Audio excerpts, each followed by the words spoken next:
सरकार खा के बैठी है रॉयल्टी का। मैं आपको विश्वास दिलाता हूं, आज हमने हुंकार भरी है बाड़मेर जिले के गांव के अंदर, जहां मैं 20 दिन तक घूमा था, कहीं सड़कें नहीं है, कहीं अस्पताल नहीं है, स्कूलों का निजीकरण कर दिया, स्कूल पीपीपी मोड पे दे रही सरकार। तो मेरी सरकार से मांग है कि प्रधानमंत्री जब 16 तारीख की रैली के अंदर पचपदरा आए तो पहले घोषणा करके आए कि बाड़मेर की जो रॉयल्टी दिल्ली और राजस्थान की सरकार लेके बैठी है वो पूरी रॉयल्टी बाड़मेर जिले को मिले। एक हमारी मांग थी कि नर्मदा का पानी छांचोर गुड़ा मलानी के इलाके के अंदर आता है, सरकार की अगर मंशा ठीक हो तो बाड़मेर के प्रत्येक गांव के अंदर, प्रत्येक किसान के खेत के अंदर नर्मदा का पानी आ सकता है और चंबल का पानी बिसलपुर लाया जाए और बिसलपुर से डाक साहब का जो इलाका है वहां से रामगढ़ होते हुए वहां जा सकता है, नागौर की तरफ आ सकता है। इंदिरा गांधी नहर का सिंचित क्षेत्र बढ़ाए। मोहनगढ़ पे हमेशा आंदोलन होते हैं, रावला गढ़साना के अंदर आंदोलन हुए, खूब किसानों ने गोलियां सीने पे खाई और आज भी इस सिंचित क्षेत्र को बढ़ाए बिना इस प्रदेश के किसान का भला नहीं हो सकता। नागौर से जब आपने हुंकार भरी थी कर्ज माफी की, उस हुंकार का ये परिणाम हुआ कि मध्य प्रदेश के किसानों ने जोरदार हुंकार भरी और सरकार ने गोलियां चलाई, 1 दर्जन से ज्यादा किसान शहीद हो गए। लेकिन कर्ज माफी के आंदोलन को पूरे देश के अंदर हवा मिली। यूपी के अंदर भी कर्जा माफ हुआ, महाराष्ट्र के अंदर कर्ज माफी की बात चली, पंजाब की सरकार ने कर्जा माफ किया, लेकिन वो कर्जा पूरा माफ नहीं किया। किसी किसान के तो 34 रुपए माफ हुए और किसी के 300 रुपए माफ हुए। हमारी लड़ाई इस प्रदेश के किसान का 82,000 करोड़ का संपूर्ण कर्जा माफ करने की लड़ाई है। हम 50,000 की मांग नहीं करते कि हमारा 50,000 रुपए माफ करो। मैं धन्यवाद देता हूं चौधरी देवीलाल जी को, जिन्होंने 89 के अंदर इस देश के अंदर परिवर्तन की ऐसी क्रांति और ऐसी लहर लेके आए थे। वीपी सिंह कांग्रेस छोड़ गए थे, राजीव गांधी का उनसे झगड़ा हुआ बोपोस तोप मामले के अंदर, तब चौधरी देवीलाल ने पूरे देश के किसानों को संगठित किया और बड़ी जितनी भी किसान जातियां थी उनको संगठित करके हर जगह एक बात कही थी कि हम अगर सत्ता के अंदर आए तो किसान का मूल 10,000, जो मूल 10,000 रुपए किसान ने अगर मूल लिए,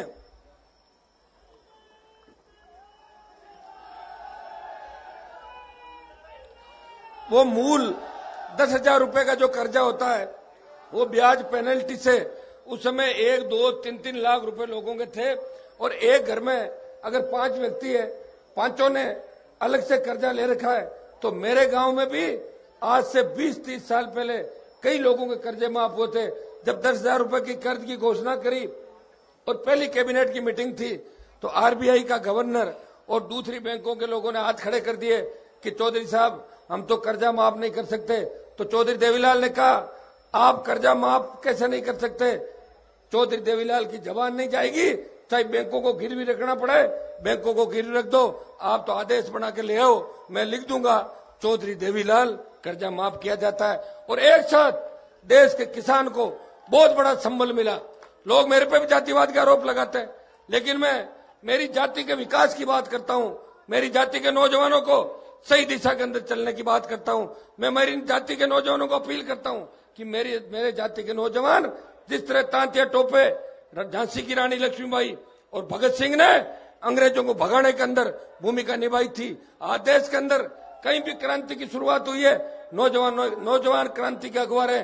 इसलिए आप प्रत्येक व्यक्ति भगत सिंह और तांतिया टोपे की भूमिका के अंदर नजर आओगे। वसुंधरा और गहलोत, ये तो दोनों मैंने बता दिया ना, फ्यूज बल्ब है, इनका तो कुछ बटना नहीं। अपने को सबको मिलके हुंकार, बाड़मेर के बाद बीकानेर, सीकर होते हुए अपन जयपुर पहुंचेंगे और जिस दिन 10 लाख की संख्या में आप आ जाओगे, 10 लाख डाक साहब लेके आ जाएंगे। 20 लाख की भीड़ जब जयपुर को घेर लेगी उस दिन वसुंधरा का पता ही नहीं चलेगा, वो लंदन भी जा पाएगी कि नहीं जा पाएगी, लेकिन परमानेंट ऑपरेशन हो जाएगा।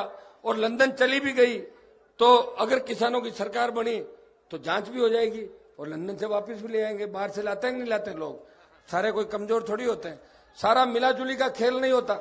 इससे बड़ा क्या दुर्भाग्य होगा कि 52 से लेकर आज तक हमारे किसान नेताओं ने खुद के परिवार और वंशवाद के अलावा सेकंड पीढ़ी को तैयार नहीं किया। मैं, मेरा बेटा, मेरा भतीजा, मेरा भांजा और मेरी बेटे की बहू, इसके अलावा कोई टिकट किसी को मिल जाए तो मुझे बता देना। ये तो हनुमान बेनीवाल का मंच है जिसमें सब नौजवानों को भाषण का भी मौका मिलता है, बराबर का सम्मान मिलता है। कांग्रेस और बीजेपी के मंच पे आप बड़ी रैलियों में जाओगे तो आपका पता ही नहीं लगेगा कि स्पीच दे पाओगे कि नहीं दे पाओगे। अभी बीकानेर के अंदर छात्रों का बहुत बड़ा आंदोलन हुआ, फीस वृद्धि पूरे राजस्थान के छात्रों की कर दी, हमारी छात्रवृत्तियां नहीं मिल रही SC ST OBC की। तो बीकानेर के अंदर भाई रामनिवास जी इन लोगों ने आंदोलन किया था और जेल के अंदर 4 दिन तक इन्होंने आमरण अनशन किया बीकानेर संभाग का, और बीकानेर का कोई नेता इन छात्रों की मदद करने नहीं पहुंचा। मैं बाड़मेर का दौरा बीच में छोड़ के इनके साथ 8 घंटे तक सड़क पे बैठा रहा, इनको जेल से भी छुड़ाया, इनकी मांग भी मनवाई।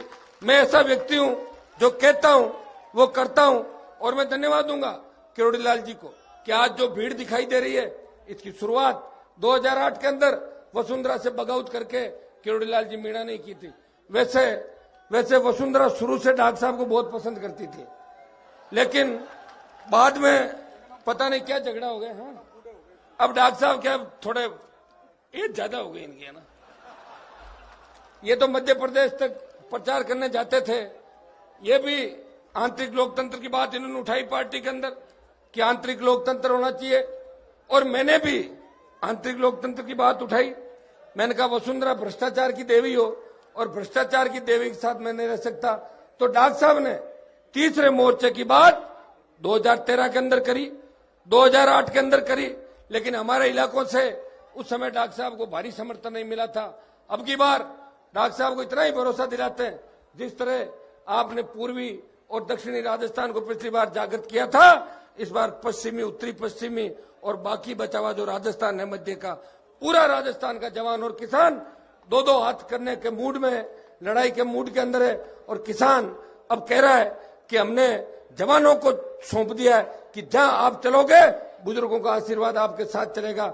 मैं जवानों से एक अपील भी करना चाहता हूं कि हमें लड़ाई की अगुवाई करनी है, लेकिन बुजुर्गों के आशीर्वाद के बिना हम सत्ता पे काबिज नहीं हो सकते। मैं देखता हूं कि रैलियों के अंदर और सभाएं होती है तो जवान बुजुर्गों को पीछे धकेल के खुद आगे आना चाहते हैं। और एक बहुत बड़ा शौक मैंने देखा कि जहां भी बड़ी रैली होती है हर कोई भाषण देना चाहता है, और भीड़ जुटाने का नाम लो तो स्विच ऑफ कर लेता। तो मेरे भाइयों, भाषणों से तो राज में परिवर्तन नहीं होगा। आप तो अगर ये समर्पित होकर काम करोगे ना कि हमें तो राज में आना है, और राज में आने के बाद फिर पद की लालसा रखनी है। अभी ये हमारे जन आंदोलन है। लोग कह रहे हैं कि आप और डॉक्टर साहब नई पार्टी बना रहे हो, फ्रंट खड़ा कर रहे हो। हमने कहा फ्रंट हम जरूर खड़ा कर रहे हैं, लेकिन उससे पहले हम प्रदेश के अन्नदाता का पूरा कर्जा माफ कराएंगे, पूरी बिजली माफ कराएंगे, घरेलू आदि बिजली की दरें माफ कराएंगे, टोल मुक्त राजस्थान होगा, स्वामीनाथन आयोग की रिपोर्ट इस प्रदेश और इस देश के अंदर लागू कराएंगे। स्वामीनाथन आयोग की रिपोर्ट अगर लागू हो जाती है तो किसान जो खेती में 100 रुपए खर्च करता है उसे हिंदुस्तान के अंदर 57 रुपए मिलते हैं। अमेरिका और जापान के अंदर जब 100 रुपए खर्च करता है तो उसे 200 रुपए मिलते हैं। खेती जब तक लाभकारी नहीं होगी तब तक इस देश के किसान और जवान का भला नहीं होगा। भाइयों, ऐसी हुंकार आपने आज बाड़मेर से भरी है कि चारों तरफ दिल्ली और जयपुर के अंदर बैठे दोनों पार्टियों के नेताओं की नींद तो उड़ी गई, लेकिन अब मोदी की रैली भी है 16 तारीख को। तो आपको एक तो ये सौगंध खा के जाना है कि मोदी को सुनने के लिए आप नहीं जाओगे ना। और अगर जाओगे तो भी अपने हक के लिए बात करोगे कि हमारा पैसा कहां गया जो 9 साल का तेल का पैसा था। पहली बात तो जाना ही नहीं है, और जाओ तो अपनी बात जरूर कहोगे, कह दोगे ना। अब देख लेते हैं कि मोदी की रैली बड़ी होती है कि हमारी हुंकार बड़ी होती है। ये तो 5-7 दिन का ही। बैठो। ये नौजवानों के अंदर इतना जोश है कि कुचेरा के अंदर मोदी का नाम आते ही बहुत जोश आ जाता आपके अंदर। जब ये विधानसभा के चुनाव थे तो खिलाफ तो विधानसभा के चुनाव के अंदर नरेंद्र मोदी मेरे खिलाफ सभा करने आया था, तो मंच पे मेरे समर्थक चढ़ गए और मेरे नारे लगाने लग गए। तो मोदी ने कहा मैं बीजेपी के वोट मांगने आया हूं, ये हनुमान के मांगने आया हूं, मुझे तो पता ही नहीं लग रहा मंच किसका है। और फिर बेचारा बिना भाषण दी वहां से रवाना हो गया था। भाइयों, बाड़मेर को न्याय दिलाएंगे, राजस्थान को न्याय दिलाएंगे, और राजस्थान की विधानसभा के अंदर संविदा कर्मियों और बाकी लोगों को रोजगार देने की सबसे ज्यादा अगर पैरवी करता है तो खींवसर का विधायक आपके लिए रात और दिन सीमा पे सीने पे गोली खा के सादत दे रहे। नरेंद्र मोदी की जब सरकार बनी थी तो बहुत बड़ी उम्मीद इस देश के जवानों के अंदर, किसानों के अंदर जगी थी कि हिंदुस्तान मजबूत होगा, पाकिस्तान का इलाज होगा। लेकिन यूपीए सरकार के अंदर जितने शहीद होते थे उससे 5 गुना शहीद इस भारतीय जनता पार्टी के अंदर हो रहे हैं। किसान के बेटे सीने पे गोलियां खा रहे हैं, वो शहादत दे रहे हैं और हम उसकी वजह से खुली हवा में सांस ले रहे हैं। तो जिस तरह पोखरण के अंदर परमाणु विस्फोट किया था, मेरी प्रधानमंत्री से मांग है कि पाकिस्तान को नेस्त नाबूद करे और परमाणु बम पाकिस्तान के ऊपर फेंके, तब हम माने कि नरेंद्र मोदी के अंदर दम है। ये तो बातों से लोगों को अपनी दुकान चला रहे हैं, अच्छे लच्छेदार भाषण दे लेते हैं। भाइयों बहनों से तब हिंदुस्तान को कुछ मिलना नहीं। हिंदुस्तान के अंदर जब तक जवानों को रोजगार नहीं मिलेगा, किसान की आर्थिक स्थिति ठीक नहीं होगी, कानून का जब तक राज नहीं होगा, तब तक हिंदुस्तान और राजस्थान का भला नहीं हो सकता। आज थाने तहसील कचहरी के अंदर गांव का आदमी जाता है तो थानेदार कहता है कि भाग यहां से, 151 के अंदर बंद कर दूंगा। ये अंग्रेजों के जमाने का पुलिस एक्ट है, इस एक्ट के अंदर बदलाव की आवश्यकता है। मैं आपको भरोसा दिलाता हूं कि पुलिस एक्ट में भी बदलाव कराएंगे और आम आदमी को थाने तहसील के अंदर मान और सम्मान मिले। वो थाने में जाए तो थानेदार खड़ा होकर बोले, आओ बाबा आपका क्या काम है। ऐसी व्यवस्था हम राजस्थान के अंदर चाहते हैं। मेरे भाइयों, हम भी पहले भारतीय जनता पार्टी के अंदर ही थे, आपको पता है, और मुझे लड़ने का शौक है। हनुमान बेनीवाल मंत्री बनने की दौड़ के अंदर नहीं है। अगर मुझे मंत्री बनना होता तो 15 साल पहले गहलोत और वसुंधरा की गोद के अंदर जाके बैठता तो मैं मंत्री बन जाता। लेकिन मैंने कहा जहां मेरे भाइयों का सम्मान नहीं, जहां तेजाजी महाराज के आदर्श नहीं, ऐसी व्यवस्था में मैं नहीं रह सकता। इसलिए मैंने संतरी बन के राजस्थान के अंदर आपकी सेवा की है और आपका इतना बड़ा आशीर्वाद मिला कि नागौर की रैली 52 से लेके आज तक जितनी भी रैलियां थी वो सबसे बड़ी रैली थी। लेकिन बाड़मेर की रैली ने नागौर की रैली का रिकॉर्ड तोड़ दिया और 7 लाख से ज्यादा तादाद के अंदर बाड़मेर, जैसलमेर, जालोर और पूरे राजस्थान से जवान और किसान आए हैं। मैं एक आपसे निवेदन करना चाहता हूं कि हमारे एक आईफोन खो गया। दिनेश बोरा जी जो आज तक टीवी वाले हैं, आप उस आईफोन को, किसी को भी अगर आईफोन मिले उसके अंदर उनके डाटा है, आप दे देना। और आप दे दोगे तो अगर आपको दूसरे की जरूरत पड़े, मान लो आईफोन की, तो और आपके व्यवस्था करा देंगे। लेकिन इनका पत्रकार जी का आईफोन आप प्लीज लाके दे देना जिसको भी मिले, ताकि अपना संदेश भी अच्छा जाए। नहीं तो टेलीविजन के अंदर यह आएगा कि हनुमान जी की रैली थी और उसमें पत्रकार जी का आईफोन चोरी हो गया। सुनो एक मिनट, जो आईफोन लेके आएगा उसको इनाम भी दे देंगे। वो क्या इनाम देंगे वो अभी इस पे नहीं बताएंगे, चुपके से दे देंगे इनाम। मेरे भाइयों, आज मुझे बहुत बड़ी खुशी है कि रामदेवरा से दर्शन करने के बाद जो अपार जन समर्थन बाड़मेर, जैसलमेर, जालोर, जोधपुर, नागौर के जवानों, किसानों का मिला। और इस मंच के ऊपर 36 कौम के लोग बैठे हैं, सिंधी मुसलमानों के नेता भी बैठे हैं, मेघवाड़ों के नेता भी बैठे हैं, दूसरे समाजों के ब्राह्मण बैठे हैं, 36 कौम के नेता बैठे हैं। तो हनुमान बेनीवाल 36 कौम की लड़ाई लड़ता है, अपनी कौम के विकास की बात जरूर करता है, लेकिन दूसरी जाति का विरोध राजस्थान के अंदर नहीं करता। आज हालात ये हो गए कि हाई सिक्योरिटी जेल से अपराधी गिरोह किस तरह अपराध को अंजाम देते हैं। और आपने देखा होगा बीच के अंदर एक बहुत बड़ा अपराधी जिसने किसान के बेटों में गोलियां बरसाई थी, उस अपराधी को उसके अंजाम तक अगर किसी ने पहुंचाया तो आपकी और वो हमारी जंग थी, जिससे उस अपराधी का ऑपरेशन हुआ और वो ऊपर चला गया। मैं आपको इतना ही भरोसा दिलाता हूं कि एक बार अगर सत्ता के अंदर आ जाओगे तो राजस्थान से अपराधी भाग के बंगाल की खाड़ी के अंदर चले जाएंगे। यहाँ आपको अपराधी नजर नहीं आएगा। रात को 12 बजे भी हमारी बहन बेटी सड़क पे निकलेगी, मजा ले, कोई सामने देख ले। आजकल तो ये हालात है, आपका ढाणियों का इलाका है, नागौर के अंदर ढाणियों का इलाका है, तो लोग वहां जाने से डरते हैं कि पता नहीं कब गुंडे बदमाश आ जाए और कुछ घटना घटित कर दे। आज हालात बद से बदतर हो गए और राजस्थान के अंदर तो पूरा मामला फेल हो गया। अब तो लोग इस देश के अंदर राजस्थान का उदाहरण देने लग गए कि राजतंत्र वापस लौट गया और वो राजस्थान के अंदर है। राजस्थान के अंदर लोकतंत्र का खात्मा हो गया। हनुमान बेनीवाल राजस्थान की विधानसभा के अंदर जितने नागौर, शेखावाटी और बीकानेर के मामले उठाता है, उससे ज्यादा मामले इस बाड़मेर, जैसलमेर और जालौर जिले के भी उठाता है। मैं आपको इतना ही भरोसा दिलाता हूं कि आपने जो मुझे सहयोग किया है, आधी रात को भी मेरी आवश्यकता होगी एक फोन कर देना, लड़ने के लिए आपके बीच आऊंगा। कुछ प्रकरण जो आपके दिल के अंदर है, जैसे भीरमाराम, एक मिनट, जैसे भीरमाराम हत्याकांड जो हुआ था, उसकी जांच सीआईडी सीबी कर रही है। मैं आपको विश्वास दिलाता हूं, दूध का दूध, पानी का पानी होगा और भीरमाराम के हत्यारों को कड़ी से कड़ी सजा मिलेगी, इस बात का मैं भरोसा दिलाता हूं। नेरी इलाके के अंदर एक लुटेरी गैंग जो नेरी इलाके के अंदर किसानों को परेशान करती थी, मैंने विधानसभा के अंदर उस मामले को उठाया और 48 घंटे के अंदर अंदर उन लुटेरों को जो नेरी क्षेत्र में किसानों को परेशान करते थे, जेल की सलाखों के पीछे डाला। मैंने जब दारा सिंह का एनकाउंटर हुआ किसान के बेटे का, तब मैंने बात उठाई थी कि राजेंद्र राठौड़ इसके अंदर मुख्य सूत्रधार है और राजेंद्र राठौड़ गिरफ्तार होना चाहिए। भाइयों, राजस्थान और इस देश के अंदर अलग जगी और राजेंद्र राठौड़ को भी जेल की सलाखों के पीछे डलवाया कि नहीं डलवाया? तो मैं जो कहता हूं वो करता हूं। अब कोर्ट किसी को डिस्चार्ज कर दे, बरी कर दे, वो तो मेरे हाथ में भी नहीं है और मैं इतना ताकतवर भी नहीं हूं कि नए कोर्ट बना दूं देश और प्रदेश के अंदर। लेकिन जो लड़ाई मैं आपके लिए लड़ रहा हूं, मैं आपको इतना ही विश्वास दिलाता हूं कि हनुमान बेनीवाल आपके आगे चलेगा। कहीं लाठी गोली खानी पड़ी तो सबसे पहले गोली हनुमान बेनीवाल का सीना चीर के फिर मेरे साथी किसान और जवान तक जाएगी। मेरी लड़ाई इस राजस्थान के किसान और जवान को उसका हक और अधिकार दिलाने की लड़ाई है। मैं चाहता हूं कि प्रदेश के अंदर सिंचित क्षेत्र बढ़े।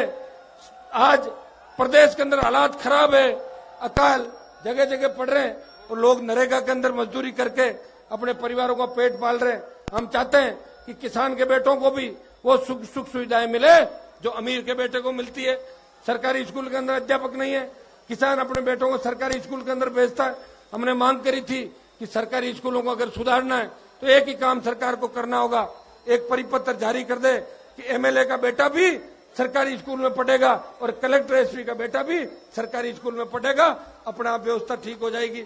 मैं धन्यवाद देना चाहता हूं कि राजस्थान के विभिन्न कोणों से जितने भी मंच पे छात्र नेता, जितने भी समाजों के नेता बैठे हैं, जितने भी संघर्षशील नेता बैठे हैं, उनमें से कईयों के भाषण करवा नहीं पाए, इसके लिए मैं क्षमा प्रार्थी हूं।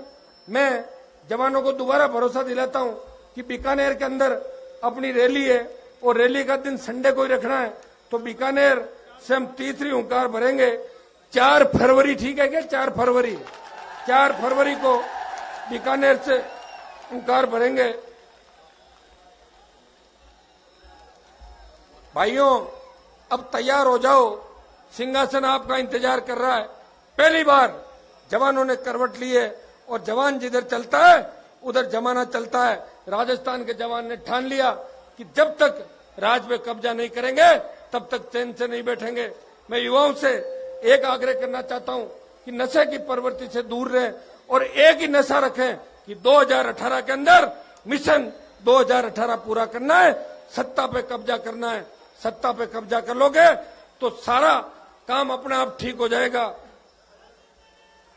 आज बाड़मेर, नागौर और शेखावाटी के इलाके हिंदू मुस्लिम एकता के लिए माने जाते हैं। सांप्रदायिक सौहार्द, आपस में भाई एक दूसरे की मदद करते हैं। मैं अपील करता हूं बाड़मेर के दोनों समुदायों को, हिंदू मुसलमानों को, कि आप अपना भाईचारा कायम रखें। भारतीय जनता पार्टी ने लड़ाने का काम किया और जातिवाद यहाँ लेके आई तो वसुंधरा लेके आई, जातीय जेर घोड़ा, गुजर मीणों को लड़ाया, जाट राजपूतों को लड़ाया, हिंदू मुसलमानों को अगर किसी ने लड़ाया तो वसुंधरा ने लड़ाया। हमें सांप्रदायिक सौहार्द बना के रखना है। मैं मुस्लिम भाइयों को, दलित भाइयों को और 36 कौम के जो लोग बैठे हैं, आपको इतना ही भरोसा दिलाता हूं कि हनुमान बेनीवाल कोई अभी वोट मांगने आपके बीच नहीं आया है। अभी तो हुंकार भर रहे हैं हम कर्ज माफी, बिजली माफी को लेके जो जन आंदोलन हमारा है। एक बाड़मेर के अंदर कंपनियों की इतनी दादागिरी है कि राजवेस्ट जो कोयले से बिजली बनाता है और आपकी कैन एनर्जी, लोग आंदोलन करते हैं, स्थानीय लोगों को वहां रोजगार नहीं मिलता। मैं आपको विश्वास दिलाता हूं कि केन एनर्जी का भी दिमाग ठीक कर दूंगा और राजवेस्ट का भी दिमाग ठीक कर दूंगा। स्थानीय लोगों को रोजगार मिले, बाड़मेर आगे बढ़े। जिस तरह बाड़मेर के जवान किसानों ने संघर्ष किया और अकाल के साथ साथ सीमा का इलाका है, विपरीत परिस्थितियों के अंदर पहले हम सुना करते थे कि जिस तरह घी को लोग संजो के रखते हैं, यहाँ पानी की बहुत बड़ी कीमत थी और उन विपरीत परिस्थितियों के अंदर आपके लोग आगे बढ़े। आज राजस्थान की प्रशासनिक सेवाओं के अंदर, भारत की प्रशासनिक सेवाओं के अंदर और हिंदुस्तान के किसी भी कोने के अंदर चले जाओ, बाड़मेर के व्यक्ति आगे मिलेगा। और बाड़मेर का व्यक्ति जहां मिलता है इतना मीठा होता है कि वो चार आदमियों को जोड़ता है, तोड़ने का काम नहीं करता। और बाड़मेर के जो बच्चे आज हमारी मेरिट के अंदर आ रहे हैं, बेटियां आगे बढ़ रही है और जितना जोश जुनून युवाओं के अंदर मैंने ये देखा, यहाँ पे देखा। और एक मैं बाड़मेर के जवानों किसानों को धन्यवाद इस बात का भी दूंगा, जब मैं वसुंधरा की सामंती सरकार से 4 साल के अंदर लड़ाई लड़ रहा था, तब अगर कई बार मुझे यह लगता कि आगे क्या होगा, आगे अपन लड़ाई जीत पाएंगे कि नहीं जीत पाएंगे, तब बाड़मेर जब भी मुझे कमजोरी लगती तो बाड़मेर के जवान और किसान नई ऊर्जा मुझे देते थे कि हनुमान बेनीवाल तुम आगे बढ़ो, हम तुम्हारे साथ हैं। इसलिए बाड़मेर जिले का बहुत बड़ा ऋण मेरे ऊपर है, मारवाड़ का, राजस्थान के जवानों का ऋण मेरे ऊपर है। मैं जब विश्वविद्यालय के अंदर अध्यक्ष हुआ करता था तो गांव के लड़कों के एडमिशन नहीं होते, तो एक बार मैंने एडमिशन ज्यादा करा दिए। ये बलदेव जी भी हमारे उसी समय वहीं थे, तो एडमिशन ज्यादा करा दिया। अखबार वालों ने पूछा कि आपने 7-8 हजार एडमिशन ज्यादा क्यों करा दिए, ये तो विश्वविद्यालय में तो बिल्कुल आपने नियमों की अनदेखी कर दी। तो मैंने कहा पढ़ाई का अधिकार हर उस किसान के बेटे को है और हर व्यक्ति को समानता का अधिकार है। आज वो विश्वविद्यालय के अंदर पढ़ाई की तो बात कर रहा है, हमने कोई नौकरियां थोड़ी दे दी। और मैंने कहा अब आगे की बात आप सुनो, अभी तो मैं अध्यक्ष था, मैंने 7-8 हजार एडमिशन ज्यादा करा दिए, लेकिन जिस दिन कलम अगर मेरी चली तो पकड़ पकड़ के नौकरियां भी राजस्थान में लगा दूंगा गांव के अंदर। जिस तरह वसुंधरा भामाशाह के कैंप चला रही है, हम नौकरियां लगाने के कैंप चला देंगे राजस्थान में। जाओ और 40 जनों को नौकरी लगा के आओ शाम तक। मजा आया कि नहीं आया? भाइयों, मैं आपके जोश को धन्यवाद दूंगा। और सबसे बड़ी बात कि मुझे बहुत खुशी है कि राजस्थान के अंतिम छोर पे बैठा व्यक्ति, जिस तरह की ऊर्जा आपके अंदर है, जो संघर्ष का जज्बा इस बाड़मेर, जैसलमेर, जालोर के अंदर मैंने देखा, कठिन परिस्थितियों से जूझते हुए भी एक बार हाँ कर लेते हो तो पीछे नहीं हटते। मारवाड़ की संस्कृति को, प्रदेश की संस्कृति को आपने जिंदा रखा और हनुमान बेनीवाल का हमेशा आपने साथ दिया है। मैं इतना ही विश्वास आपको दिलाता हूं कि मोदी से आपका हक और अधिकार लेंगे। और रिफाइनरी का शिलान्यास करने से हम राजी नहीं होने वाले। अगर रिफाइनरी का काम चालू हो जाता, उद्घाटन हो जाता, तो अभी तक लाखों लोगों को रोजगार मिलता, लाखों घर आबाद हो जाते। पहले बायतू के अंदर रिफाइनरी की बात करी, तब यहाँ के लोगों ने बायतू में जमीनें खरीद ली। एक व्यक्ति कह रहा था, मैंने साहब मेरा करोड़ों रुपए जमीन के अंदर लग गया और रिफाइनरी पचपदरा चली गई। तो मेरी सरकार से मांग है कि इंडिया का सबसे ज्यादा तेल बाड़मेर के अंदर निकलता है, एक रिफाइनरी का तो मोदी शिलान्यास वहां पे करे और दूसरी का लीलाना बायतू के अंदर भी करे। 2 रिफाइनरी लगनी चाहिए बाड़मेर के अंदर, तब जाके बाड़मेर जिले का भला होगा। मैं आपको विश्वास दिलाता हूं, कई जगह राजस्थान के अंदर हमने देखा है कि हमारे किसान के बेटे ही किसानों का शोषण करते हैं। पुलिस वाले सब हमारे हैं और सिपाहियों की जब तनख्वाह राजस्थान की सरकार ने काटी थी तो मेरे जवान भाई साहब खड़े हैं। सबसे पहले अगर मामला उठाया तो खींवसर के विधायक ने उठाया कि पुलिस कांस्टेबल की तनख्वाह भी पूरी मिलनी चाहिए। और मैं गृह मंत्री से व्यक्तिगत रूप से इन किसान के बेटों के लिए मिला था और उन्होंने मुझे आश्वस्त किया कि हनुमान जी नए साल के अंदर आदेश निकाल देंगे। और दूसरा, हमने एक मांग और करी थी, कोई नहीं करता। जब हमारे अनंतपाल फरारी प्रकरण के अंदर, बूढ़ा भगवान दास के अंदर खुमाराम शहीद हो गया था, तब मैंने विधानसभा के अंदर तो मामला उठाया। उस दिन हाईवे जाम करके सरकार के अंदर ये बात करी कि पुलिस अपराधियों से मुठभेड़ के अंदर अगर पुलिस का जवान या कोई इंस्पेक्टर या थानेदार शहीद होता है तो उसे भी आर्मी की तरह शहीद का दर्जा मिलना चाहिए। इस बात के लिए हमने कमेटी भी बनवा दी और कमेटी दिल्ली के अंदर आपकी रिपोर्ट भी भेजेगी। हम तो पुलिस की भी पैरवी करते हैं, लेकिन बदमाश कोई पुलिस वाले हो, भ्रष्ट हो और जिनके अंदर राजतंत्र की बू आती हो, उनके हम खिलाफ है, आम आदमी के हम खिलाफ नहीं।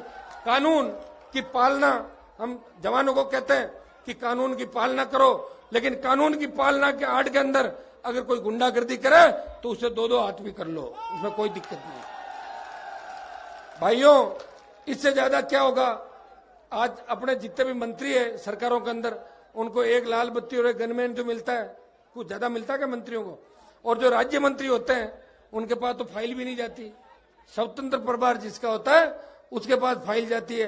अब अपने यहां से बना दिए, जैसे नागौर से एक मंत्री को दिल्ली में ले लिया, वो तो यही घूम रहा है, मोकाण करता घूमता है, दिल्ली में तो बैठता ही नहीं, क्यों काम नहीं है, फ्री एकदम, तो यहाँ घूमता रहता है क्या। और चेहरे बताइए, इस समाज का ये ले लिया हमने, इस समाज का ये ले लिया।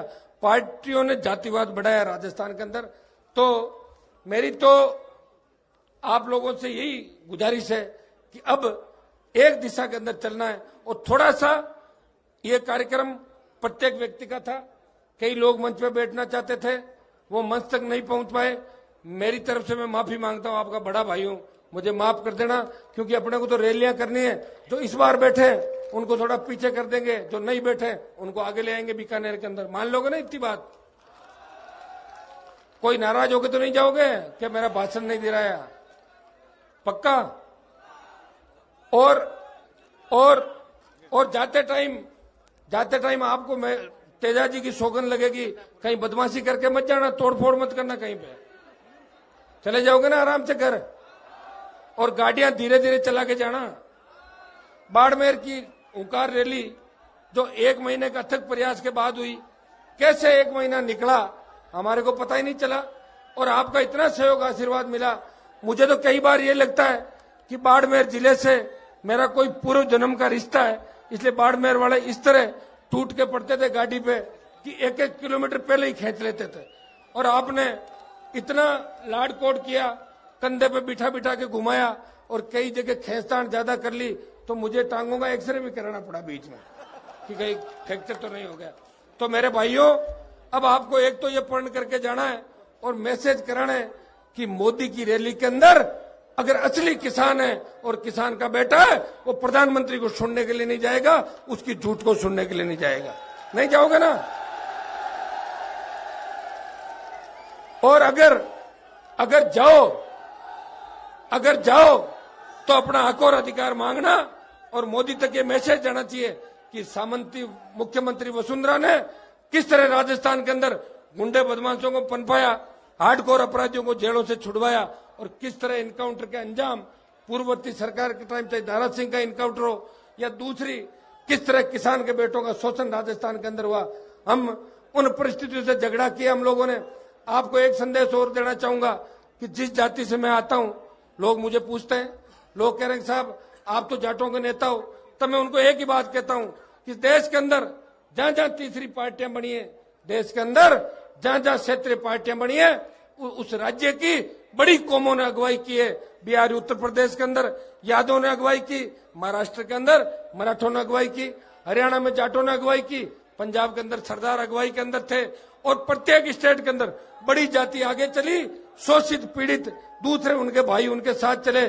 जब तक राजस्थान का जाट खुल के दोनों पार्टियों के खिलाफ नहीं आएगा, तब तक थर्ड फ्रंट नहीं बन सकता। इसलिए हम बड़े भाई की भूमिका के अंदर चलेंगे, हमारे मुसलमान मेघवाड़ भाइयों को साथ लेंगे, और बाकी जो भी छोटी जातियां राजस्थान की वो हमारे पीछे पीछे चलेगी, और एक नया राजस्थान का निर्माण करेंगे। मैं आपको इतना ही बता सकता हूं कि मैं तेजा जी की मेरे पे इतनी कृपा है कि आप सब लोग कैसे व्यवस्था करते हो, और कैसे इतनी बड़ी, जिस मोदी की रैली के अंदर 100 करोड़ रुपए खर्च करके भी मुझे लगता है कि 30,000 से ज्यादा भीड़ बेचारे नहीं जुटा पाएंगे। वो अपने तो और बीजेपी वाले भेजते भी क्या है, स्लीपर कोच भेजते हैं, डिलेक्स बस भेजते हैं, पनीर पकोड़े भेजेंगे और मिनरल वाटर की बोतल भेजेंगे। फिर भी आप नहीं आओगे ना? वो मिनरल वाटर की बोतल और पनीर पकोड़े तो गांव में ही रख लेना, और मैसेज कर देना आ गई बस, ठीक है? वो तो कर लोगे, आप लोग होशियार हो। मेरे भाइयों, अगर ये सभा बड़ी होती है तो मैसेज जाएगा कि बताओ वसुंधरा का कितना क्रेज है। वैसे बाड़मेर वालों ने वसुंधरा को करंट दिखाया था, खेमा बाबा के मेले में दिखाया था ना, रेत का गुब्बार उड़ते हुए देखा था। वैसे वसुंधरा को मैं ही भगाता हूं हमेशा, दूसरों में दम नहीं किसी के अंदर।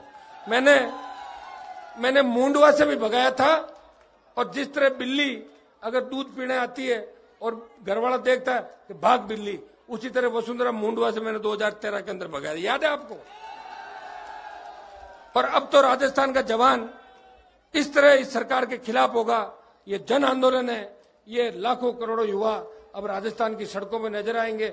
मैं धन्यवाद दूंगा आपको कि 10 बजे से इस तपती धूप के अंदर आप लोग बैठे हो और हनुमान बेनीवाल को आशीर्वाद दे रहे हो। मैं इतना ही विश्वास आपको दिलाता हूं, मैं किसी पद का लालची नहीं। लोग मुझे कहते हैं आखिर आप क्या चाहते हो, तो मैं उनको एक ही बात कहता हूं, मैं दुल्हन बनना नहीं चाहता। मैं कांग्रेस और बीजेपी की दुल्हन नहीं बनूंगा, या तो बनूंगा दूल्हा और या बनूंगा बाराती। कोई मेरे से भी ज्यादा मजबूत आदमी नजर आए तो मैं उसकी बारात में भी जा सकता हूं, लेकिन किसान हितों पे कुठाराघात नहीं होने देंगे। आपका नुकसान इस प्रदेश के अंदर नहीं होने देंगे। आपके मान सम्मान को ठेस राजस्थान के अंदर नहीं लगने देंगे।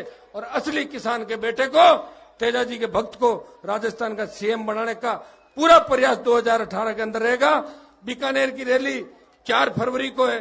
4 फरवरी को बीकानेर की ओर कूच करना है, और बीकानेर की रैली स्थल से सीकर की ओर कूच करेंगे, और फिर 20 लाख लोग डॉक्टर साहब भी लेके आएंगे, हम भी लेके चलेंगे। और युवाओं ने जो करवट ली है, मेरे को भी इतनी उम्मीद नहीं थी कि नागौर की रैली से दुगनी भीड़ हो जाएगी। ये मैदान तो शायद इस मैदान में तो रैली की कोई सोचता भी नहीं होगा।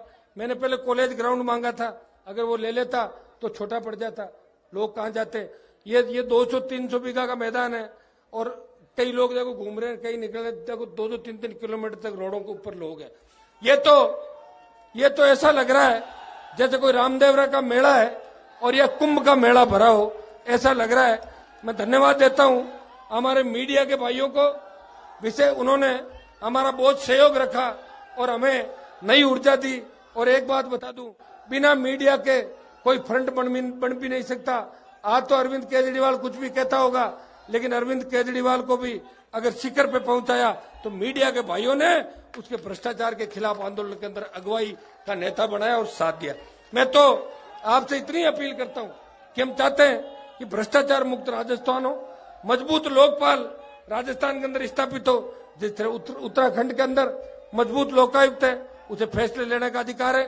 आज गहलोत के समय जो लोग गहलोत के नजदीक थे, उनकी कई जांचें लोकायुक्त के पास पड़ी है, और लोकायुक्त ने सरकार को भेज भी दी, लेकिन सरकार ने एफआईआर दर्ज नहीं करी, सरकार ने लिंगर ऑन कर दिया।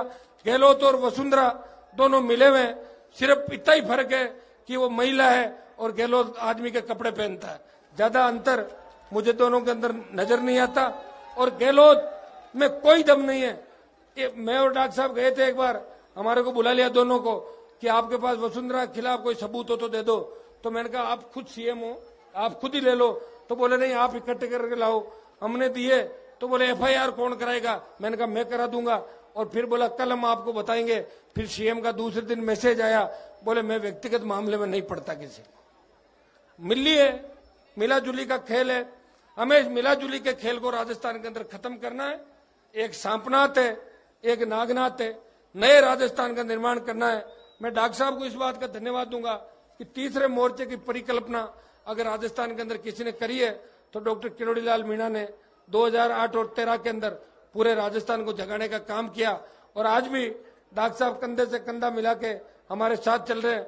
और डॉक्टर साहब को मैं इतना ही भरोसा दिलाता हूं कि राजस्थान की सबसे बड़ी आबादी इस लड़ाई के अंदर एक तरफ चलेगी, सत्ता पे कब्जा करने के लिए। और लोग भी हमसे जुड़ने को तैयार हैं।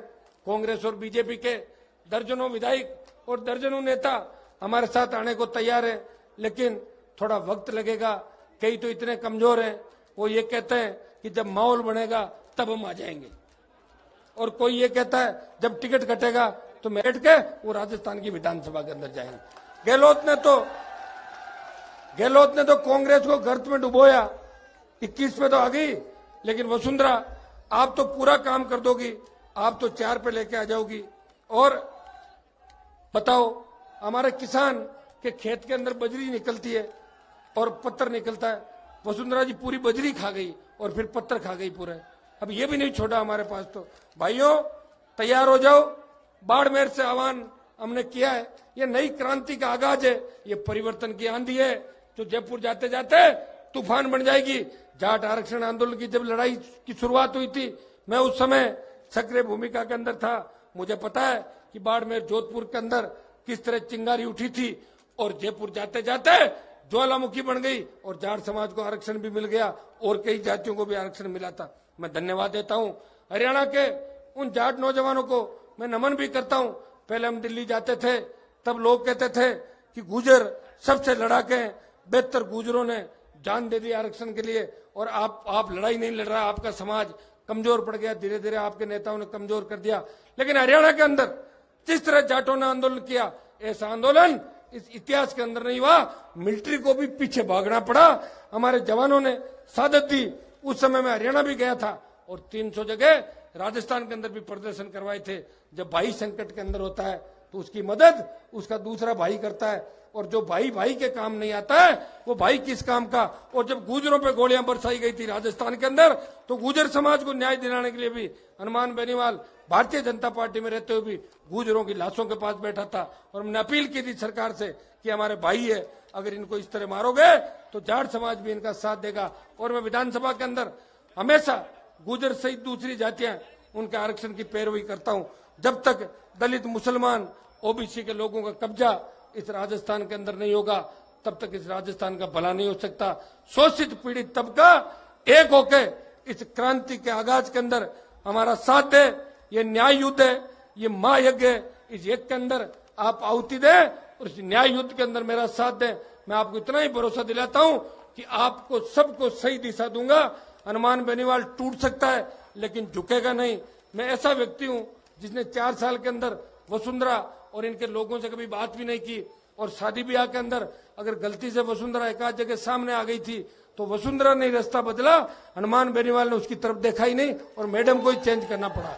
तो मेरे भाइयों, मुझे पता है कि आपका जो आशीर्वाद और जो सहयोग मेरे साथ है, मैं उसको ठेस नहीं लगने दूंगा। आपकी जो ऊर्जा है इस बार ये बेकार नहीं जाएगी। ये व्यवस्था परिवर्तन का आगाज दिल्ली तक गूंजेगा। हमें बस थोड़ा सा मीडिया के भाइयों से मेरी अपील है कि इन हुंकार के अंदर आप हमारा थोड़ा सहयोग ज्यादा करें। आपका सहयोग अगर हुआ तो परिवर्तन निश्चित है, और आपका सहयोग कम मिला तो परिवर्तन के नजदीक जाकर रुक जाएंगे। तो आप करवा दोगे, आपसे मेरी करबद्ध अपील है।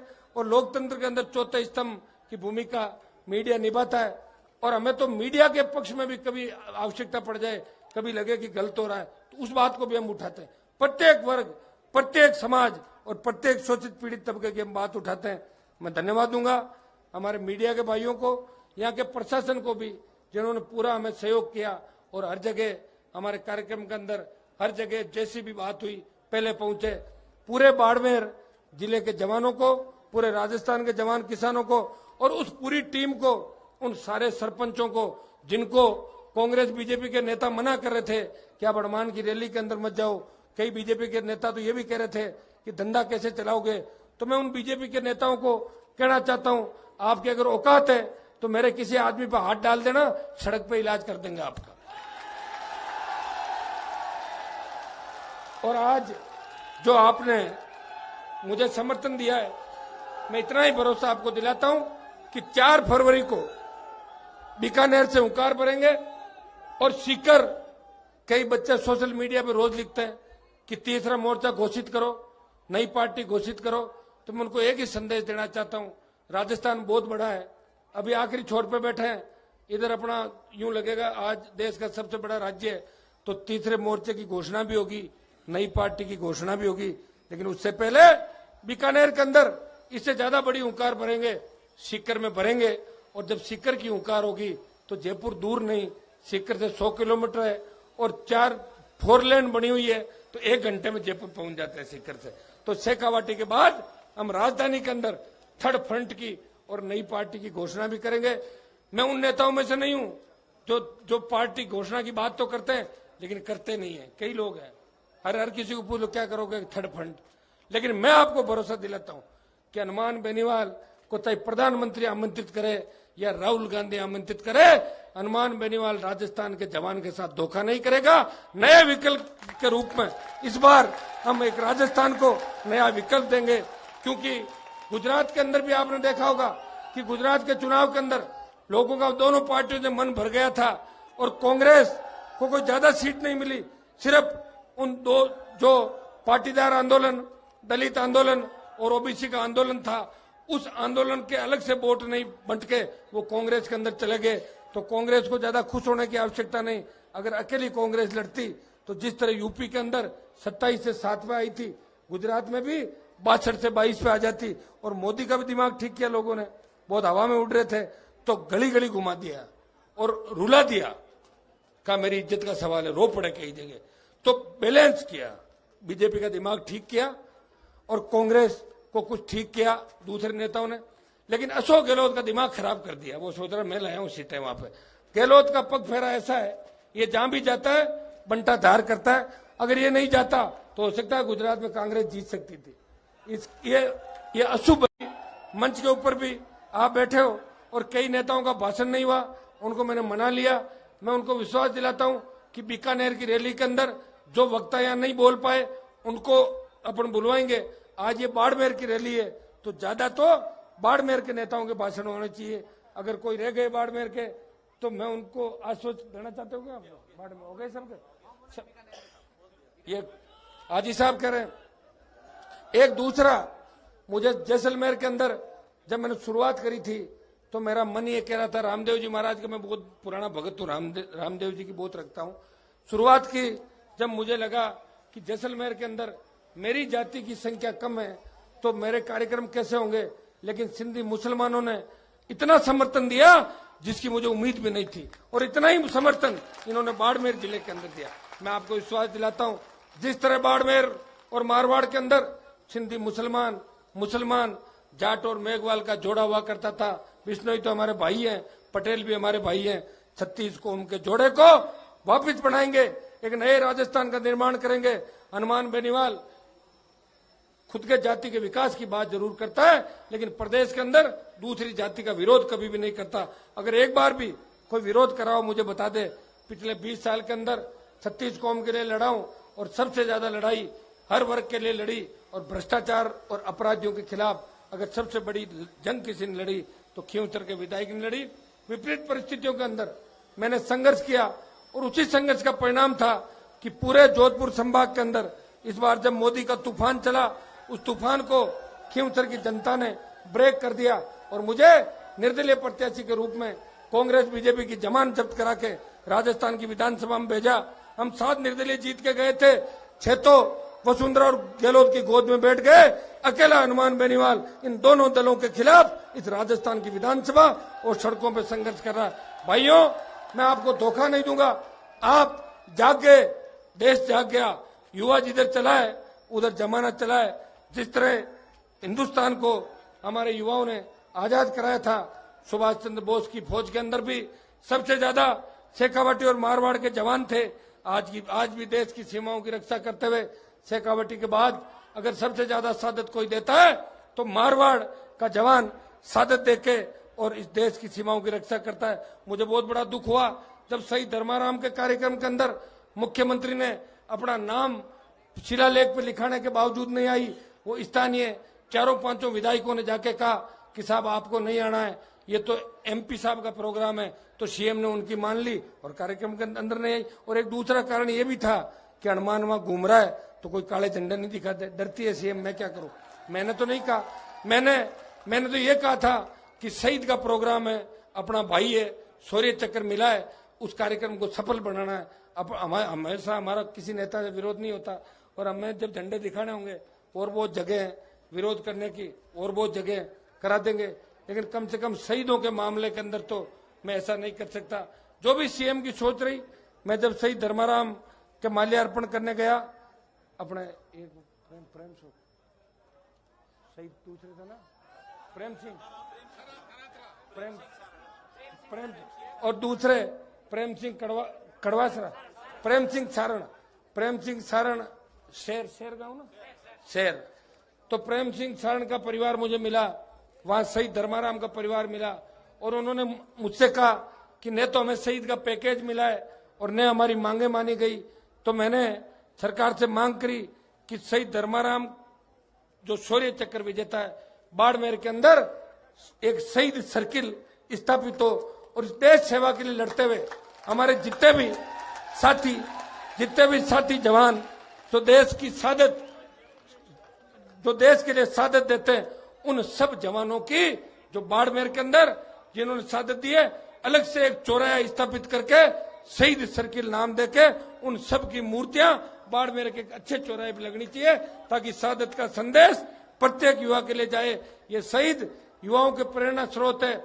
और मैं एक चीज आपको मेरे से सीखनी चाहिए, जब कभी परेशान हो जाओ और एक कंपटीशन में फेल हो जाओ तो युवा हताश जल्दी होता है, नींद की गोलियां खा लेता है, फांसी के फंदे को चूम लेता है और परिवार बर्बाद हो जाता है। तो आप हनुमान बेनीवाल के संघर्ष को देखो कि किस तरह मैंने लड़ाई लड़ी। 1998 के अंदर भारतीय जनता पार्टी ने मुझे टिकट दिया था लेकिन सिंबल नहीं दिया और मेरा पर्चा खारिज हो गया। मैं सुप्रीम कोर्ट तक गया।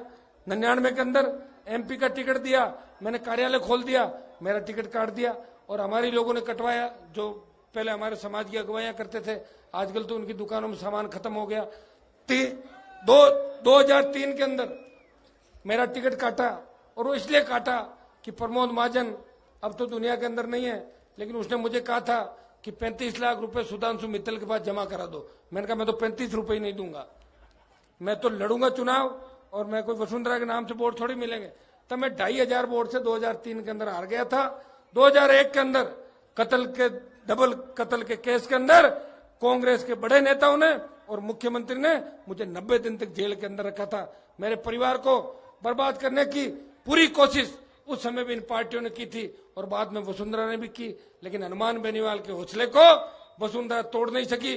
मैंने विधानसभा के अंदर कहा था, वो कह रहे थे कि आप पे 18 मुकदमा दर्ज है, तो मैंने कहा अगर 18 मुकदमा दर्ज है वसुंधरा जी, तो वो मिनिस्टर आपके पास बैठा है, मुझे गिरफ्तार क्यों नहीं करती? और अगर मैं आपसे गिरफ्तार नहीं होता हूं तो सीएम वाली सीट पे मुझे आने दो और आप इधर आ जाओ, मैं 15 मिनट में गिरफ्तार करके जेल में डाल दूंगा। तो भाइयों, मैं कोई डरने वाला व्यक्ति नहीं हूं। आपका जितना सहयोग मेरे पे बहुत बड़ी तेजा जी की कृपा है कि प्रदेश का युवा, चाहे वो किसी भी समाज का है, वो हनुमान बेनीवाल को सुनने के लिए आता है। और मैं युवाओं को एक ही भरोसा दिलाता हूं कि मैं आपके सपनों का राजस्थान बनाऊंगा। मिशन 18 पूरा करेंगे, जिस राजस्थान के अंदर किसान और जवान के हितों पे कुठाराघात नहीं हो, जो शांत राजस्थान हो, जिस राजस्थान के अंदर कानून का राज हो। दुर्भाग्य से आज बताओ कि पिछले 4 साल के अंदर कानून का भद्दा मजाक बन गया। अपराधियों के हौसले इतने बढ़ गए कि पुलिस थानेदार पे जीप चढ़ा देते हैं, पुलिस के जवानों को गोली मार के भाग जाते हैं। 300 बार प्रदेश के अंदर पुलिस पिटी है, 300 बार पुलिस पे हमले हुए राजस्थान के अंदर। और इसका सबसे बड़ा कारण है कि हमलावर वो होते हैं जिनको या तो सरकार के अंदर बैठे मंत्रियों का संरक्षण है या मुख्यमंत्री का संरक्षण है। अगर ये सारी जांचें होती तो कई लोग जेल के अंदर होते, लेकिन जांच कौन कराएगा? गहलोत आएगा, वसुंधरा की नहीं कराएगा। वसुंधरा आ गई, गहलोत के बेटे की जांच नहीं कराएगी। मोदी से उम्मीद थी, वो भी इन पे मिल गया कि पांति पड़ा दो, यूपी बिहार के अंदर पैसा देना। तो मेरे भाइयों, अब तो जब राम रूठ जाता है तो किसान राज की तरफ देखता है, लेकिन राज भी आपसे रूठा हुआ है, जवानों से रूठा हुआ है। मैं कोशिश कर रहा हूं, कम से कम मुझे इस बात का धन्यवाद तो दो कि सामंती सरकार से 4 साल के अंदर मैं लड़ता आया हूं और मेरी जो विकट परिस्थितियां थी, उन परिस्थितियों के अंदर भी हनुमान बेनीवाल ने ईमानदारी के साथ काम किया। और काजल की कोठरी के अंदर भी, काजल की कोठरी में भी कोई दाग हनुमान बेनीवाल पे ने तो भ्रष्टाचार का लगा और न दूसरा दाग लगा। मैं आपका विश्वास नहीं तोड़ूंगा। एक नए राजस्थान का निर्माण करेंगे, नए बाड़मेर का निर्माण करेंगे। हम चाहते हैं कि बाड़मेर के अंदर अभी पड़ा था कि यूरेनियम बाड़मेर के अंदर निकलेगा और यूरेनियम से परमाणु बम बनता है और पोखरण के अंदर विस्फोट भी हुआ था। तो नेताओं की मेहरबानी से तेल नहीं निकला। अगर नेताओं को पता होता कि तेल निकलने वाला है तो ये तेल अपने खेतों के अंदर ले जाते, अंदर ही जमीन के अंदर से। तो भाइयों, आप पे ईश्वर की कृपा थी, इसलिए तेल निकला। और आपको आगे देख के हमारा सीना चौड़ा हो जाता है, क्योंकि आप हमारे वो भाई हो, हमारे से भी ज्यादा शोषण आप भाइयों का यहाँ पे हुआ था। तो मैं आपको विश्वास दिलाता हूं, जो शोषण, जो किसान का दुश्मन है, वो मेरा दुश्मन है। जो किसान का दोस्त है वो हनुमान बेनीवाल का दोस्त है। हमें इस जन आंदोलन के माध्यम से सत्ता पे कब्जा करना है, मिशन 2018 पूरा करना है। नया राज राजस्थान के अंदर बनेगा, आपका इंतजार कर रहा है। बस आप थोड़ा सा ध्यान रखना कि जोश के अंदर होश मत खोना। छात्र संघ के चुनाव और सरपंचों के चुनाव ने गांव और जवानों को बांट दिया, और इन राजनीतिक पार्टियों ने जो विश्वविद्यालय के कैंपस के अंदर, कॉलेज के कैंपस के अंदर अपने कैंडिडेट खड़े करके जिस तरह नए नेताओं को आगे नहीं आने देना चाहती और वह भी राजनीतिक गुट बनवा दिए, वो बहुत बड़ा दुर्भाग्य है। इस प्रदेश के अंदर छात्र संघ के चुनाव अगर किसी ने शुरू कराए तो 2009 के अंदर खींवसर के विधायक ने 3 घंटे तक धरना देके प्रदेश के अंदर छात्र संघों के चुनाव चालू कराए थे। ये आपको अच्छी तरह ध्यान है। और मैं तो ये भी चाहता हूं कि चुनाव लिंगदो कमेटी के हिसाब से नहीं होना चाहिए। पूर्व की भांति छात्र को 2 बार 3 बार तक लड़ने का मौका मिलना चाहिए। अगर एक सब्जेक्ट में बैक आ गई, आप चुनाव नहीं लड़ सकते, फिर आप कैसे नए नेता इस देश को दोगे? क्योंकि छात्र संघों के माध्यम से जो नेता आते हैं वो मजबूत होते हैं, वो बेबाकी से अपनी बात भी रखते हैं और वो संघर्षशील होते हैं। ये सरकार ने युवाओं का दमन किया, कैंपस राजनीति के अड्डे बन गए और कुलपति शिक्षा मंत्री के यहाँ सब्जी और फ्रूट लाते घूमते थैली लेके। ये स्थिति राजस्थान की हो गई। तो मेरे भाइयों, कैंपस की स्वतंत्रता होनी चाहिए। पुलिस की दखलंदाजी, हमारे जमाने जब मैं यूनिवर्सिटी का प्रेसिडेंट था तो बहुत बड़ा आंदोलन किया था, तब भी फीस 14 गुना फीस वृद्धि हुई थी। 20 दिन तक, 17 दिन तक भूख हड़ताल की जयपुर की सेंट्रल जेल के अंदर। मेरे साथ कई लड़के थे, वो मेरे साथ चले थे आंदोलन के अंदर, लेकिन उन्होंने कुलपति के साथ हाथापाई कर ली। उस मामले को लेके हमने बेल से भी इनकार कर दिया। हमने कहा शिक्षाविद कुलपति होना चाहिए। एक रिटायर्ड आईएएस को वीसी लगाया था और 17 दिन भूख हड़ताल करी। तब राजस्थान सरकार के 3 मंत्री जेल में आधी रात को मेरी भूख हड़ताल तोड़ाने आए थे। तो 20 साल पहले भी हनुमान बेनीवाल ने उस सरकार को झुकाया था। और मैं आपको भरोसा दिलाता हूं, अब तो आपका इतना जन समर्थन है कि राजस्थान की सरकार तो भाग गई, लेकिन कांग्रेस को भी सपने लेना छोड़ देना चाहिए कि आसानी से हमारे वोट वो ले लेगी। कांग्रेस को भी अब दिमाग कांग्रेस का भी ठीक करना है। करना कि नहीं करना है? या फिर गहलोत पायलट को लाना है वापिस? तो नए राजस्थान का निर्माण करेंगे, भारतीय जनता पार्टी को नैनो कार के अंदर शिफ्ट करेंगे और कांग्रेस का ऑपरेशन करेंगे और नया दल और नया मोर्चा इस प्रदेश के अंदर लाएंगे। उससे पहले इन हुंकार रैलियों के माध्यम से प्रदेश की जनता का कर्जा माफ कराएंगे, बिजली माफ कराएंगे, कानून का राज स्थापित करेंगे और सबको न्याय दिलाएंगे। आज आपने जितना मुझे सहयोग दिया है, मेरी खुशी का अंदाजा इससे आप लगा सकते हो कि सुबह से लेके और रात से भी, जब मैं रात को जोधपुर से आ रहा था, पूरी सड़कों में जाम लगे हुए थे।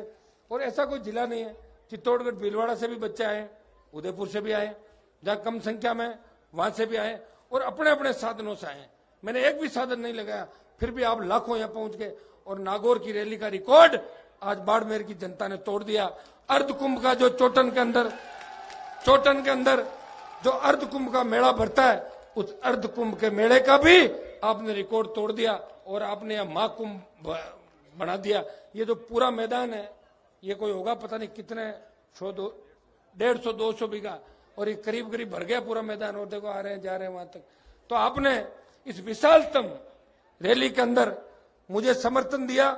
पहले तो बैठे बैठे मेरा भाषण सुन रहे थे और अब आधे घंटे से खड़े हुए भाषण सुन रहे हो। इसका मतलब मुझे लग रहा है कि आप मेरे साथ आज ही चलोगे। आज थोड़ी चलोगे। आज तो क्या कोई कूच कलेक्ट्रेट की तरफ कूच करे क्या? अच्छा सुनो, अब एक आज नहीं करेंगे कूच अपन, ठीक है? मान लोगे मेरी बात?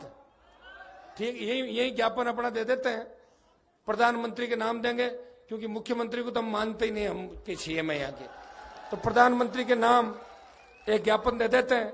कोई अधिकारी आ रहे हैं क्या आपके? सीआई साहब बुला लो, आप सब बैठे रहना। उसके बाद फिर मंच पे भागने की कोशिश मत करना, नहीं तो गड़बड़ हो जाएगी मामला, है ना? तो मैं आपको बहुत बहुत धन्यवाद देता हूं इस ऐतिहासिक रैली को सफल बनाने के लिए, आयोजनकर्ताओं को। और 20 दिन जो बाड़मेर के जवान, किसान, विभिन्न जातियों के नेता मेरे साथ कंधे से कंधा मिला के चल रहे थे, उन सबको बहुत बहुत धन्यवाद। और उनसे आज रात को मैं यही रुकूंगा और आपसे अलग अलग बात भी करूंगा सबसे। आपको पुनः धन्यवाद। और हमारी माँ बहन बेटियां भी यहाँ आई है, बच्चों ने भी स्वागत किया, इन सबको भी बहुत बहुत धन्यवाद। और बुजुर्गों को मेरा हार्दिक इनका भी वंदन करता हूं। और जवानों से एक अपील करता हूं कि जहां भी कार्यक्रम हो एक चीज का ध्यान रखा करो, अपने बुजुर्ग जहां भी बैठे रहते हैं बुजुर्गों को पीछे ले जाने का प्रयास मत करो, साइड से होकर निकला करो। मंच पे जाने की होड़ के अंदर कई बार बुजुर्गों के ऊपर होते हो चले जाते हो, तब हमारे को खुद को गिल्टी होती है कि कैसे व्यवस्था अपन ठीक करेंगे। इनके बिना अपन आगे आगे नहीं बढ़ सकते। बुजुर्गों के आशीर्वाद से और जवानों के हौसले से नए राजस्थान का निर्माण करेंगे। और जय जय राजस्थान होगा तब सुराज आएगा और असली तेजाजी के भगत को राजस्थान का सीएम बनाएंगे। बहुत बहुत आपको धन्यवाद। जय हिंद।